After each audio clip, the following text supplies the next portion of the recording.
واجلب لمن يقرأ خير مراد واسلك يا رب الورى خير مراد. Mourad TV baatu ndigal bi jëmmal jubal leeral ak ñoŋal.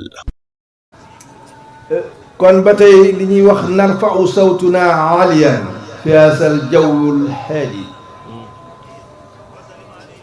ñuy yëkkati sunu kàddu mu kawe lool fi haasal jawwul haadi, ci jaww ji nga xam ni yàlla moo ko sàkk mu dal.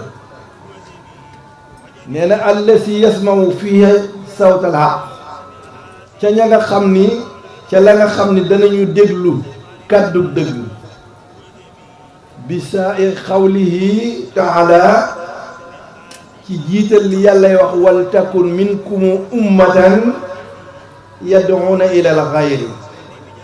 nu fexe ba nekk bokk mbooloo moo xam ne nii dañuy nekk di mbooloo moo xam ne nii xeet lañu woo xam ne dañuy woote jëme ci jàmm. wa ya'muruuna bil ma'ruf, ak ñuy digle lu baax.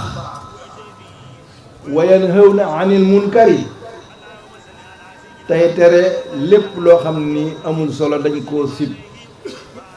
nee na buñ ko defee ñooñe day wa ulaa'ika humul muflihuuna, ñooñe dañuy dal di bokk ci ahlu ñi nga xam ni dañoo texe.